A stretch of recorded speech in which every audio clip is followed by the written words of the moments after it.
I'm Matt. And I'm Rissa. And we're here to coach you on how to have an exceptional life. Today, we're going to talk about completion. Oh, okay. So we're done here? Yep. I can go. Very done.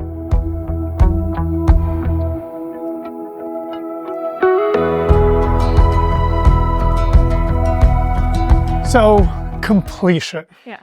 Completion is one of my favorite distinctions, and it is one of the worst defined distinctions. Why? Because something is complete when it is not incomplete, which is like the dictionary definition of circular. See, circular, right? But if you look at what does it mean when something is incomplete when there's simply something for us to say or hear, the saying or hearing of which would have us be complete, which is also a circular definition. But we know when things are incomplete, right? If I get a phone call and the name goes across the screen and I immediately go, there's something incomplete, right? The moment I hear somebody's name, I have a reaction. When somebody reminds me of a date or a job or something in the past, right? If I have an emotional pull to it, that's incompletion. Yeah. There's something that's still there on an emotional level for me. And we all have incompletion. Arguably, life is just getting slightly more incomplete with everything that happens on a passing day, right? But one of the things that's really critical, in my opinion, is to get complete with things. And this is the last thing that we do when we work with a client. Our last meeting is a completion meeting. When we look at everything that happened in the 3 months that we were together, and we look at what did we do, what didn't we do, what did we accomplish, etc., so that when it's done, coaching is something that happened. Yeah. It really did happen, and it really went exactly the way that it went, but there's no holding it up as a thing that I need to repeat or looking at it as a time that just, I never accomplished whatever or any of that. And I think it really fits in well with what we talked about before with clearing the runway. If you want to hear more about that, you can check our other video. But getting complete allows us to have less mental clutter. There's less things in our life that are just like, ooh, I need to fix this, or I need to deal with this or resolve it. Absolutely. Absolutely. If I were to ask you what you ate for dinner 2 Thursdays ago, you would say, I don't remember. Exactly. Because it's complete. But if you remember that 2 Thursdays ago, you went out to a restaurant and you remember it very clearly because you spent all Friday in the bathroom dealing with gastrointestinal distress. Yeah. And I said, hey, what did you have for dinner 2 Thursdays ago? You'd be like, let me tell you what happened, right? The process of completion is having everything in your life simply be something that happened. It's not good, it's not bad, it's not right, it's not wrong. It just doesn't have any more emotional pull on you. We are informed by our past. We are not dictated by our past. And one thing I heard from Buddha's brain is there's what happens, and then there's how we feel about it. And that can be more painful than what actually happened. It's like a second dart. And so getting complete is trying to maybe remove those darts and just have that experience be neutral or not emotional for us. I think that's a beautiful way of looking at it. Stoicism looks very similarly, right? There is what happened and that is it. But as human beings, we're always adding interpretation to what happened. So one of the examples I always give, I'll alternate either between relationship or job. So I'll just pick job this time, right? There are jobs that I don't go to anymore because I no longer work there, right? The job itself is finished. Yep. It's not always complete, right? If I was fired, I might be upset. I might think it was undeserved. I might be angry. There might be a number of things, right? If I quit the job, there may be incompletion with me with how I did it or why I had to do it or any number of things. Yeah. Things are finished, but they're incomplete. Yeah.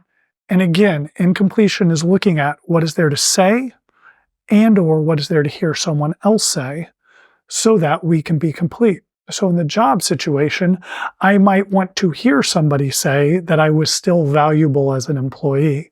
I might want to tell somebody that I think this situation was unfair, or that I think these changes would make a difference in the future, or any number of combination of these things.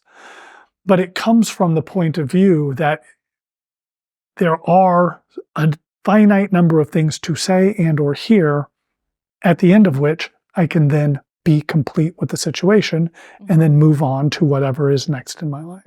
Yeah, and that can be a beautiful opportunity. Like the whole point of this coaching is to change context so that you can be more empowered and happier in your life. That's exactly right. That's exactly what it is. So let's talk about how do we get complete? And the short answer is there is no right way to do it, right? You can't give me like a to-do list or... Funny thing, I do have people go through a to-do list, but it's not the right thing. The analogy that I use is an airplane hangar in total blackness, total darkness, and you have a pin light flashlight, very powerful beam, very narrow beam, and your job is to make sure that there's nothing left in the hangar. So you would naturally sweep pretty detailed along the floor because gravity's the thing, right? And then I might check the ceiling to see if there's anything on there. I'm not going to try and cover every cubic inch. It's just going to take too long. I do enough of the process to the point where I am fine saying that I've checked everything. This is empty, or if not completely empty, empty enough. When we do this in our completion call with coaching, I ask them 5 specific questions. The first 3 are around reality, what actually did and did not happen. The second 2 are around acknowledgement, and we'll have a whole video on acknowledgement, I imagine. So the first 3 things that we look at are, what did you intend to have happen that did happen? What did you intend to have happen that did not happen? And what did you intend to have happen that happened in a way that went over and above your expectations? And for me, that's the miracle category. So the first 2 categories, I use a lot of sports analogies, but it's just reviewing game film. I made that block. I made that block. I missed that block. That was a great one. I missed that block, which led to the fumble, which led to the opposing touchdown, which lost us the game. I really hate that, but that's what actually happened. We want to be able to look at what did we accomplish and what didn't we accomplish so that we can look for things that are in common, right? Maybe the things that happened, I notice I put a lot of intentional effort and planning into. Great, keep doing that, right? But maybe I noticed in the things that didn't happen, I spent a lot of time listing all the ways that it could go right or could go wrong. But I didn't get what I wanted, so maybe that time is wasted time. Maybe I stop doing that and see what kind of a difference that makes. We're not dictated to by our past, but we are informed by our past. This also helps us to just objectively look at, what did I do? What did I wish happened but didn't happen? And that can form the basis for, the next 3 months of coaching. Yeah, definitely. I think those questions are really helpful, and I really appreciate them in coaching. Yeah. And then the third category is miracles. So I am not a religious person, so I don't use the religious definition of miracle. For me, a miracle is something that happens that otherwise was not predictable at the outset. And these are the things where we're like, I can't believe that happened, right? And it's not, I don't know how it happened, right? It's going to happen because you took some effort or you shared with people what was important to you or any number of things that we cover. I had a client who what he really wanted out of coaching was a new sailboat. He said, okay, well, let's go this. What are the things that you could do, et cetera. And the next week when we met, he was like, I got a sailboat. And I'm like, what? And he's like, I got a sailboat. I'm like, I'm not that good a coach, right? Like, what happened? And as he went through the steps, that was something that went above and beyond what was predictable, what either one of us could have. So then he got to create a new game and, go through that. But we want to be able to acknowledge the miracles. We want to be able to see and say for ourselves, are accomplishments that went beyond what we had even hoped for. Yeah, definitely. So that's the first half of the completion exercise. The second half of the completion exercise is acknowledgement. Mm-hmm. We'll have an entire video on acknowledgement. Stay tuned for that. But in short, acknowledgement is creating somebody from the future. Yeah. It is saying who somebody is as a way of being for you. Yeah. And this is critical. There are so many times in life where we don't experience being seen, or we don't see ourselves the way that we wished we saw ourselves. And so we want to be acknowledged for certain things, for accomplishments, for efforts that we've put out. Yeah. On the flip side of that, it's also a missing when people don't get to acknowledge other human beings, when we don't get to tell people who they are for us. You know, I appreciate how generous you are. You're such a compassionate and caring friend. You're always somebody that I can turn to and know that I'll be safe with, or any number of things. But in polite society, right, we don't ask for acknowledgement, and we don't take the time and effort generally to acknowledge others unless it's a special occasion or unless they need it. Yeah. And so we want to break that down. And so the last two questions that we look at are, who do you want to acknowledge? And people review over the last 3 months, who are the people that have contributed to them? Who are the people that have made their life better? Yeah. And then they go acknowledge those people. And then we look at what is for most people the hardest thing. What do I want to be acknowledged for? And then by who, right? Because sometimes we want to hear it, but we want to hear it from that person. Or sometimes we just want to hear it and we don't care who it is, and therefore we don't ask anybody. Yeah. But being able to practice acknowledging and asking for acknowledgement are two things that, in my experience, are vital to allowing people to be complete with all the things that have happened. Because things really do happen to us. That's reality. But as you pointed out, what is the context that we're going to have for it going forward? Who are we going to be about it? And how do we resolve it so that we can be prepared for the next thing that is going to happen in our life?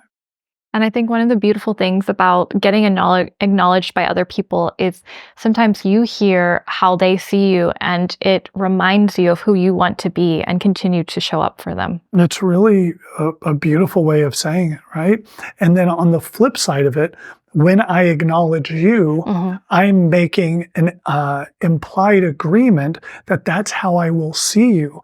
So if I acknowledge you for your generosity, and then 2 months later, something happens where you say, oh, I can't help you move, I already have the implicit agreement that I'm not going to look at it as, well, you're just being selfish, you don't care about me, right? It is, oh, you must have something very important going on because I know you're such a generous person. Yeah. And having that inside of some sort of a relationship, be it a friendship or romantic or a familial relationship, can be so incredibly powerful, not just for the person that you're acknowledging, but for you as well. Yeah, definitely. It makes a huge difference. Yeah. The other thing that's important about completion is there is the feeling of being complete, which is wonderful. And I want people to have that feeling. But at its heart, completion is a declaration. Something is complete because I say it is complete. And then that is a promise going forward that if I look back and I'm like, oh, you know what I didn't say? I should have said that thing. That I either immediately go say that thing so that I can honor the agreement that it's complete, or I let it go. Yeah. And I accept that I didn't say that and it went unsaid, and that I can be okay with that. It's easier to be complete when we have the feeling of being complete, but that feeling is not required. Ultimately, completion is a matter of our word. And one thing I really like about that aspect of it is we talked in a previous video, Clearing the Runway, about getting complete with other people, maybe people that, you know, their name shows up on your phone and you're getting all these feelings by seeing it. That completion could happen by talking to them and saying what needs to be said and hearing what needs to be heard, but it also could not involve them. There are some people that are maybe not healthy for you to have a conversation with. They're damaging for your life, or, you know, it's a harmful relationship. So there's ways to get complete with that person that doesn't necessarily involve being in the same room with them or talking to them. And I love that being complete is about you and what you need to hear and do and say, not necessarily you must talk to these people and hear from them what you want to hear, because they may not be able to give you that. It's a wonderful way of looking at it. If you had to have them here, it would be impossible to get complete with people who had passed, or people who are no longer willing to speak with you, or that you are for some reason unable to speak with them, right? And there are tips and techniques that you can use for that, right? You can have somebody be a stand-in or a surrogate and say the things that you wanted to hear. But ultimately, as you pointed out, this is a contextual thing for me, and therefore, it is important for me to be able to say it or create the hearing of it, even if that person, for whatever reason, is not accessible to me. Because ultimately, it's all inside of our heads, which could be another video. Yeah, it sure could. Is there any homework for them to work on? Yeah, I would say if people want to practice completion, go pick an area of your life. Go pick something that when the thought shows up for you, there's an emotional pull to it, right? This could be a past relationship, past job. It could be whatever you had for dinner 2 Thursdays ago. And then just look for yourself. What is there for you to say? And what is there for you to hear someone else say? The saying or hearing of which will have you be complete. And feel free to just go through the questions that we ask at the end of coaching. What did you accomplish? What didn't you accomplish? What got accomplished that went over and above what you intended to accomplish? Who do you want to acknowledge? And what do you want to acknowledge them for? And what do you want to be acknowledged for? And if you don't remember all of those, we'll have resources in the description. Absolutely. Thank you for your time and attention today. I really do feel it is the most valuable thing that you can give to us. If you would like for us to give something back to you, go to www.anexceptionallife.com/newsletter, where you can sign up to hear when we release new video content, and you can be the first to hear about the 24 hours of coaching each year, which is when we give 24 free 1-hour coaching slots on a first-come, first-served basis. Thank you so much. Thank you.